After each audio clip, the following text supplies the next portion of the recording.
மாண்புமிகு முதலமைச்சர் ஜோசப் விஜய் அவர்களின் 100வது நாள் ஆட்சி மக்கள் நல ஆட்சியாகவும் மாற்றத்தை நோக்கிய பயணமாகவும் வெற்றி நடை போடுகிறது. ஹாலிடேஸ்னாலே அது நம்ம ஜிடி ஹாலிடேஸ் தான். GT Holidays, South India's #1 travel brand. You know you are special when you're with GT Holidays.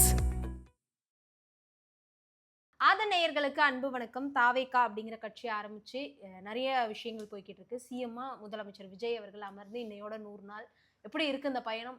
ஒவ்வொருத்தவங்களுக்கும் ஒவ்வொரு மாதிரியான விஷயங்களா இருக்கு. எப்படி பாக்குறீங்க? இன்னைக்கும் சட்டமன்றத்தில் அனல் பறந்துக்கிட்டு இருக்கு, சுட சுட விவாதங்களும் போய்கிட்டு இருக்கு அப்படின்னு எடுத்துக்கலாம். ஸோ நம்ம இப்போ வந்துடுவோம். இந்த 100வது நாள் கடந்து வெற்றிகரமாக தமிழக வெற்றி கழகம் பயணிச்சுக்கிட்டு இருக்கு. இந்த ஆட்சியை பொறுத்த வரைக்கும் 10 நாள் கூட தாங்காது, 1 மாதம் தாங்காது, 6 மாதம் கூட தாங்காது அப்படின்னு விமர்சித்தவங்க அவ்வளோ பேர் இருக்காங்க. தனி மனுஷனா இளைய தளபதியிலேருந்து தளபதி விஜயா மாறி அதுக்கப்புறம் ஒரு வேட்பாளராக பெரம்பூர் திருச்சி கிழக்கில் வேட்பாளராக நின்று 2 இடத்துலையும் மிகப்பெரிய வெற்றி பெற்றுட்டு ஒரு கட்சியின் தலைவராகவும் தமிழ்நாட்டின் முதல்வராகவும் பொறுப்பேற்று இன்றையுடன் 100வது நாள், அதாவது தமிழக முதல்வராக பொறுப்பேற்று 100வது நாள் முதல்ல தமிழக வெற்றி கழகத்துக்கும் முதல்வர் விஜய் அவர்களுக்கும் நம்ம ஆதன் சார்பாக கண்டிப்பாக ஒரு வாழ்த்துக்களை தெரிவிச்சுட்டு, அதாவது எண்ணற்ற நிறைய கட்சிகள் பொறுப்பு ஏற்றிருக்காங்க, ஆட்சி அமைச்சிருக்காங்க. ரொம்ப ஷார்ட் டைமில் நிறைய விஷயங்கள் இம்ப்ளிமெண்ட் பண்ணவங்க அப்படின்னு பார்த்தீங்கன்னா அதில் தமிழக வெற்றி கழகமும் இருக்குது. ஏன்னா இந்த 717 மதுக்கடைகள், அதுக்கப்புறம் போதை ஒழிப்பு, அதுக்கப்புறம் நிறைய விஷயங்கள், அந்த சிங்கப்பெண் அதிரடிப்படை, இந்த மாதிரி நிறைய விஷயங்களை இம்ப்ளிமெண்ட் பண்ணது. கிராமப்புறங்களில் இந்த அரசு பேருந்துகளை வந்து இது வரைக்கும் போகாத 3 கிலோமீட்டர் 5 கிலோமீட்டர் கிட்டத்தட்ட ஒரு 10 கிலோமீட்டர்லாம் கூட நடைபயணமாகவோ இல்லை சைக்கிளில் பயணிச்சோ ஆட்டோவில் பயணிச்சோ போயிட்டு இருந்த சிறு சிறு கிராமங்களையுமே கூட ஒரு அரசு பேருந்து பள்ளி மாணவர்களுக்காகவும் கல்லூரி மாணவர்களுக்காகவும் வருது அப்படின்னா அதுக்கு மிக முக்கியமான காரணமாக இந்த அரசாங்கம் இருக்குது. போதை பொருட்கள் வந்து கிட்டத்தட்ட அவங்க கட்டுப்படுத்தியிருக்காங்கன்னு சொல்லுவோம். எவ்வளோ பரவி இருக்குன்னு நம்மளுக்கு தெரியும். அதை கட்டுப்படுத்தி அதுக்குன்னு ஒரு அமைப்பை போட்டு அவ்வளோ விஷயங்கள் நடந்துகிட்ருக்கு. இப்போ நிதி அமைச்சர்லாம் கூட நிதியை வந்து அவர் வந்து பண்ணியிருந்தாங்க, நிதி பட்ஜெட்லாம் கூட பார்த்துருந்தோம். இந்த மாதிரி ஒவ்வொரு விஷயங்களையும் அனுபவமே இல்லாத ஒரு கூட்டம், இவங்க வந்து கவர்ச்சியான ஒரு கூட்டம் அப்படின்னு பல விமர்சித்தாங்கல்ல, அவங்கெல்லாம் கூட இதில் கரெக்டாக பண்ணுறாங்கப்பா, இது கரெக்டாக இருக்குப்பா, இந்த அரசாங்கத்தில் இது ஓகேவா இருக்குப்பா அப்படின்னு பாராட்டக்கூடிய விஷயமா அமைஞ்சிருக்கு. இதெல்லாம் ஒரு புறம் இருக்கட்டும், லஞ்சம் அப்படின்றது குறைஞ்சிருக்கு. நான் வந்து நிறுத்திட்டாங்கன்னு நான் சொல்லலை, அதை ஆளுங்கட்சியே வந்து அதை கண்டிப்பாக ஏற்றுக்க மாட்டாங்க. ஏன்னா படிப்படியாக குறையும், அது குறையப்பட்டிருக்கு. ஒரு சாமானியன் ஒருத்தன் போகணும் அப்படின்னா, ஒரு ஆஃபீஸுக்கு போகணும் அப்படின்னா வேலை விஷயமாகவும் அவன் இடம் விஷயமாகவும் எதுக்காவது தனிப்பட்ட காரணத்துக்காக போகிறான் அப்படின்னா ஒரு 100ல் ஆரம்பித்து ஒரு 10,000 1 லட்சம் 10 லட்சம் வரைக்கும் கூட அந்த காசானது கொடுக்கப்பட்டிருக்கு. இப்போ அது முற்றிலும் குறைச்சிருக்காங்க. நிறைய இடங்கள்ல நிறுத்திட்டாங்க. சில மாவட்டங்கள்லாம் நீங்கள் காசு கேட்குறீங்களா, நாங்கள் வீடியோ எடுத்துக்கிறோம், நாங்கள் இதை பதிவு பண்ணுவோம், புகார் அளிப்போம் அப்படின்னு ஒன்றுமே இம்மிடியட்டாக அங்கே வந்து அது தவிர்க்கப்பட்டிருக்கு. இதுதான் மிகப்பெரிய ஒரு சாதனையாக பார்க்குறேன். என்ன நம்ம சொல்லக்கூடிய இந்த மதுக்கடைகளாக இருக்கட்டும், இந்த கோவில்களில் வந்து விஐபி தரிசனமாக இருக்கட்டும், பத்திரப்பதிவு துறையில் அவ்வளோ மாற்றங்களாக இருக்கட்டும், குவாரியில் இருக்கட்டும், மின்சாரத்துறையாக இருக்கட்டும், இத்தனை துறையிலும் மிகப்பெரிய மாற்றங்கள் நடந்திருக்கு. ஆனால் சாதனையாக நம்ம முதல்வர் அடித்த பால் 6, காசு 1 பைசா வாங்க விட மாட்டேன், வாங்கவும் மாட்டேன், வாங்கினவனே விட மாட்டேன் அப்படின்னு அந்த டேக் இருக்குல்ல, அதை இம்ப்ளிமெண்ட் பண்ணி கொண்டு போயிட்டு இருக்க தமிழக வெற்றி கழகம் அதில் தான் மிகப்பெரிய ஒரு சாதனையாக பார்க்கப்படுது. அதுதான் செஞ்சுக்கிட்டும் இருக்காங்க. ஸோ நீங்கள் பார்த்துருப்பீங்க, நம்ம தலைமைச் செயலகத்தில் அவர் கொடியை ஏற்றினதும் அங்கே வந்த பிரம்மாண்டமான பார்வையாளர்களும் பார்க்கும் பொழுது ரொம்ப வியப்பாக இருந்தது.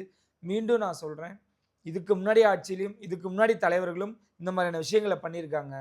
இவர் எது பண்ணாலும் அது பார்க்கும்படி இருக்குது, அதை பார்க்குறதுக்குன்னு கண்டிப்பாக மக்கள் ரொம்ப ஆர்வமாக இருக்காங்க.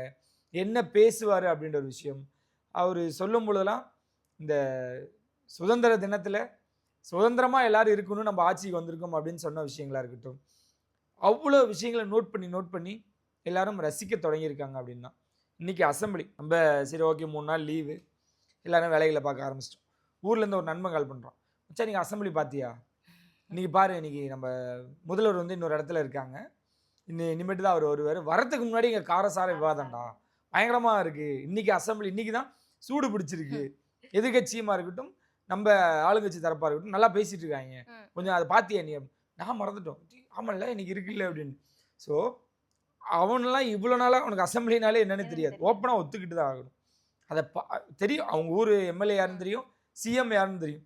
இந்த பிரச்சனை இருக்குது, இந்த துறையில் இப்படிலாம் கேள்வி கேட்கலாம், அதுக்கு அவங்களாம் பதில் சொல்லணும், இந்த கேள்வியெல்லாம் இவங்க எழுப்பணும் அப்படின்றதுமே அந்த நாலேஜ் அவங்களுக்கு இப்போ அதிகமாக வந்திருக்கு இளைஞர்கள் மத்தியில்.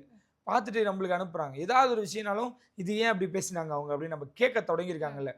இதுவும் இந்த ஆட்சியோட மிகப்பெரிய ஒரு மாற்றம். 100 நாள் இருக்குல்ல, இந்த 100 நாளும் தொடர்ச்சியாக எல்லாரும் பார்க்குறாங்க.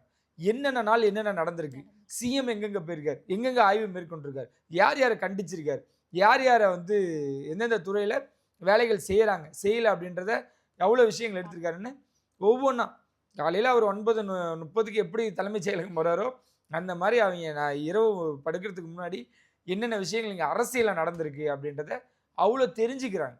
பார்க்கும்பொழுது ரொம்ப வரவேற்கத்தக்க விஷயமும் ஆரோக்கியமான விஷயமும். ஏன்னா இளம் தலைமுறைகள் வந்து அரசியல் கற்றுக்கணும், அரசியல் இருக்கணும்ன்றதான் நம்ம பல முன்னால் இருக்கக்கூடிய தலைவர்கள்லாம் சொன்னது, சொல்லிக்கிட்டும் இருந்தது. அதை இந்த மனுஷன் வந்து ஒரே 100 நாள் செஞ்சிட்டார். இதெல்லாம் பார்க்கும் பொழுது தான் இவங்களோட சாதனையை நான் பார்க்க முடியுது. முதல்வராக இருக்கட்டும், அமைச்சர்களாக இருக்கட்டும், ஒவ்வொரு விஷயத்துலையும் பார்த்து பயத்தோட பொறுப்போடு அந்த வேலைகளை செஞ்சுக்கிட்டு இருக்காங்க. நம்ம எது செஞ்சாலும் மக்களுக்கு நல்லதாக அமையணும், எதுவும் அவங்களுக்கு அகென்ஸ்டாக ரிஃப்ளெக்ட் ஆகிடக்கூடாது. பரந்தூரில் ஆரம்பித்து மேகதாதுல தொடங்கி நீட்டாக இருக்கட்டும், நம்ம தமிழ்நாட்டுக்கு ஏதாவது ஒரு விஷயம் ஒரு அடக்குமுறையோ ஒடுக்குமுறையோ வந்ததுன்னா முதல் குரலாக நம்ம சிஎம் விஜய் அவர்கள் அவர் சொன்ன ஸ்டைலே சொல்லிடுறேன், இந்த விஜய் நிற்பான், இந்த விஜய் கண்டிப்பாக அதுக்காக ஸ்ட்ராங்காக பேசுவான் அப்படின்றத தொடர்ந்து அவர் செயல்படுத்திக்கிட்டே இருக்கார். கர்நாடகாவில் தமிழர்கள் கொல்லப்பட்டது நீங்கள் கேள்விப்பட்டிருப்பீங்க. அதுக்கு முதல் ஆளாக கடும் எச்சரிக்கையும் விமர்சனத்தையும் வச்சிருக்கார், கண்டனங்களை தெரிவிச்சிருக்காருன்றதை நம்மளால் பார்க்க முடிஞ்சுது. அதான் சொல்கிறேன்னாங்க, இவர் பேசவே மாட்டார், எதுவுமே பண்ண மாட்டார்லாம் சொல்கிறாங்களே, அவரோட அந்த பிளான், இந்த ஃப்யூச்சர் அப்படின்றது எதிர்காலத்தை நோக்கி அவ்வளோ திட்டங்கள் கையில் வச்சிருக்கார். என்ன பண்ணணும், ஏது பண்ணணும், என்னென்னலாம் நடக்க போகுது அப்படின்றத முதற்கொண்டு அவ்வளோ விஷயங்களை அவர் பிளானடாக இருக்கார். சும்மாலாம் யாருக்கும் அமைச்சரவை கொடுக்கல, கொடுத்தவங்க எல்லாரையும் இவர் வாட்ச் பண்ணாமல் எல்லாத்துலேயும் என்னென்ன நடந்துகிட்டு இருக்கு அப்படின்னு அவங்களோட ஆஃபீஸிஸ்ட்டை அமைச்சர் என்ன பண்ணுறாரு, என்ன போய்கிட்டு இருக்கு, என்னென்ன விஷயங்கள் இருக்குன்றது முதற்கொண்டு டீட்டெயிலாக கேட்டு தெரிஞ்சிருக்காரு. முதல்வர்னா தலைமை பண்புனா சும்மா இல்லைங்க, அது இவர் வளர்த்திக்கிட்டார். ஆல்ரெடி இவருக்கு இருக்கிறான். தமிழக வெற்றி கழகத்தின் தலைவராக இருக்கும் பொழுதும் இருக்கட்டும், தமிழ்நாட்டின் முதல்வராக இருக்கும் பொழுதாக இருக்கட்டும், ஒவ்வொரு விஷயத்தையும் பார்த்து அப்படி தெரிஞ்சுக்கிறார். சரி, இதெல்லாம் ஒரு பக்கம் இருக்கட்டும். 100 நாள் பற்றி பேசணும்னா அதுக்கு ஒரு 100 நாள் தேவைப்படும். கொடியேற்றும் பொழுது நிறைய பேர் அதில் பங்கேற்றிருந்தாங்க. வழக்கம் போல தான். இவங்களுக்கு என்னங்க தெரியும், அரைச்சமாகவே அரைக்க தெரியும் அப்படின்ற ஒரு விஷயம்தான்.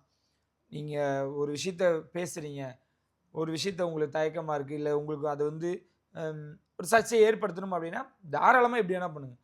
ஒருத்தரோட தனிப்பட்ட வாழ்க்கையில் நம்ம தொடர்ந்து சொல்லிக்கிட்டு இருக்கிறதா தான், தனிப்பட்ட வாழ்க்கையில் நடந்த விஷயத்த பொது வழியில் பேசக்கூடாது அப்படின்னா அந்த மனுஷன் எல்லாத்துலேருந்து மீண்டு வந்து கிட்டத்தட்ட ஒரு ஃப்ரெஷ்ஷான புதுசான ஒரு முதல்வரை, அதாவது ஒரு முதல்வராக ஏற்றதுலேருந்து நிறைய நெருக்கடிகள் இருந்தது. குறிப்பாக இந்த கரூரில் இருக்கக்கூடிய எல்லாருக்குமே வந்து அரசு பணியெல்லாம் கொடுக்கும் பொழுதாக இருக்கட்டும், அதுக்கு எதிராக இப்போ வழக்கு போட்டிருக்கிறதா இருக்கட்டும், ரொம்ப இதாக தான் இருந்தார். சமீபத்தில் ரொம்ப அதுலேருந்து கடந்து ஓகே நம்ம வந்து எப்பவும் சொல்கிறதான் செயல் தான் நம்மக்கிட்ட அப்படின்றது. அந்த மாதிரி இப்பயும் நிறைய சர்ச்சைகளும் நிறைய விமர்சனங்களும் முன்னாடி அடிக்கிட்டே இருக்காங்க. இந்த மனுஷன் லெஃப்ட் ஹேண்டில் டீல் பண்ணிவிட்டு எனக்கு ஓட்டு போட்ட மக்களுக்கு நான் என்னென்னலாம் பண்ணணும். இன்றைக்கி முதற்கொண்டு சட்டமன்றத்தில் கேட்குறது, நீங்கள் வந்ததும் 2500 சொன்னீங்களே, 6 சிலிண்டர்னு சொன்னீங்களே, இந்த மாதிரியான விஷயங்கள்லாம் பண்ணி கொடுப்பேன்னு சொன்னீங்களே, ஏன் பண்ணலை? மகளிருக்கு எல்லா பேருந்துலையும் இலவசம்னு சொன்னீங்களே, 100 நாள் தானே ஆயிருக்கு. மாற்றுக் கட்சியினர் இல்லை எதிர்கட்சியினர்லாம் வந்து அவங்க ஆளும் பொழுதாக இருக்கட்டும், அதுக்குன்னு கொஞ்சம் ஸ்பேஸ் எடுத்து மக்களுக்கு அதுக்குண்டான விஷயங்கள் பண்ணாங்க. இப்பயும் தமிழக வெற்றி கழகம் அதை ஏற்றுக்கொள்ளுது. அந்த விமர்சனத்தை நாங்கள் ஏற்றுக்கிறோம். வரக்கூடிய காலங்களில் ஒன்றொன்னா நாங்கள் வந்து அதை செயல்படுத்துவோம். நாங்கள் வந்து வாக்குறுதிகள் எது சொன்னோமோ, தேர்தல் வாக்குறுதிகள் எது சொன்னோமோ அதை கண்டிப்பாக நடத்துவோம். நடைமுறைக்கு ஏற்ப மாதிரி தான் நாங்கள் சொல்லுவோம், சொன்னது தான் செய்வோம், செய்கிறதா சொல்லுவோம் அப்படின்னு மிகப்பெரிய ஒரு விஷயத்தில் ரொம்ப ஸ்ட்ராங்காக நிற்கிறாங்க முதல்வரோட துணையோடு அப்படின்றத பார்க்கும் பொழுது ரொம்ப சந்தோஷமா இருக்கு. சமீபத்தில் அமைச்சர் புஷியானந்த் அவர்கள் எங்க பேசினாலுமே வைரல் தான். அந்த வகையில சமீபத்தில் ஒரு மேடையில பேசியிருந்தாரு. என்னன்னா, நாங்க தப்பு பண்ணோம் அப்படின்னா இந்த மேடையில இருக்க யாரு வேணா கீழே இறங்கிடலாம், கீழே இருக்க யாரு வேணா நாளைக்கு மேடை ஏறலாம், ஏன்னா எங்களை வந்து அவ்வளோ க்ளோஸா சிஎம் விஜய் அவர்கள் வாட்ச் பண்ணிக்கிட்டே இருக்காரு அப்படிங்கிற மாதிரி. அமைச்சர் புஷ்யானந்த் அவர்கள் சட்டமன்றத்துல பேசுறது மட்டும் தான் வைரல் ஆகுது அப்படின்னு பார்த்தா, அவர் போற இடங்கள்லாம் அவர் என்னென்னலாம் ஸ்பீச் கொடுக்குறாரோ எல்லாமே வைரல் ஆகுது. நீங்கள் எதை சொல்கிறீங்கன்னு தெரியும். இந்த மாதிரி மேடையில் இருக்கிறவங்கலாம் நாங்கள் தப்பு செஞ்சோம்னா கீழே இறங்கிடலாம், கீழே இருந்து இறங்கணும். இது அவங்களோட கொள்கையாக கூட நீங்கள் எடுத்துங்க, அதில் ஒன்றும் மாற்று கருத்து இல்லை. அவங்க என்ன சொல்ல வராங்கன்னா, எங்களோட முதல்வர் முகம் தெரியாத ஒருத்தரையும் அமைச்சர் ஆக்கியிருக்கார், எம்எல்ஏ ஆக்கியிருக்கார். அப்படின்றப்போ நாங்கள் இங்கே யாராவது தவறு செஞ்சோம், எங்கள் மேலே நடவடிக்கை எடுக்கவும் அவர் தயங்க மாட்டார். எங்களை ஃபுல்லாக அதான் சொல்கிறேன், ஃபுல்லாக வாட்ச் பண்ணிருக்காருங்க. தினமும் அவர்கிட்ட ரிப்போர்ட் போகும், உங்கள் எம்எல்ஏ இந்த தொகுதிக்கு போகலைங்க, இது பிரச்சனை இருக்குது, இது பண்ணியிருக்காருங்க அப்படின்ட்டு.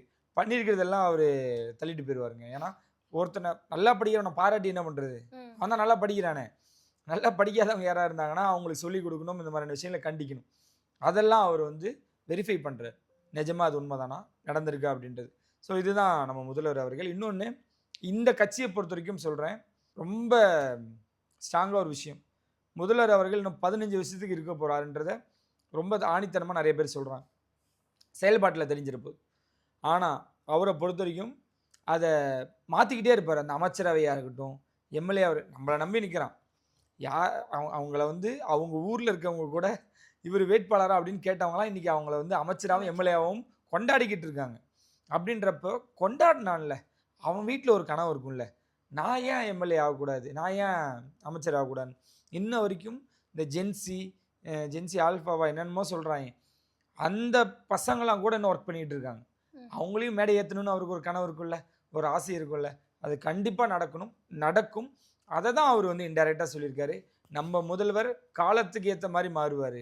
அந்தந்த ஜென்ரேஷனில் இப்போ என் வீட்டில் எங்கள் அப்பா எடுக்கிற முடிவு தான் எடுப்போம். என் குடும்பத்தில் இப்போ என் பையன் நம்ம சொல்கிறதான் கேட்பாங்க. என் பையனோட ஃபேமிலியில் நாம் போய் சொல்ல முடியாது, அவன் சொல்கிறதான் அங்கே கேட்பாங்க. லைக் இது வந்து ஒரு செயின் தான். லைக் ஒருத்தர் மாற்றி ஒருத்தர் வந்துக்கிட்டே இருக்கணும், அவங்க தான் டிசிஷன் மேக்கராக இருக்கணும். இப்போ என்னோட இருந்தவங்க 30 வருஷமாக இருந்தவங்கள அவங்களுக்கு ஒரு பதவி கொடுத்துருக்கேன், கொடுத்து அவங்கள அங்கீகாரம் கொடுத்துருக்கேன். அதுக்கு அடுத்தபடியாக இதே மாதிரி என் மேலே இன்னொருத்தன் இருப்பான்ல, அவனை நான் ஸ்டேஜ் ஏற்றணும்ல, அவனுக்கு அந்த அங்கீகாரம் கொடுக்கணும்ல, அந்த பதவி கொடுக்கணும்ல.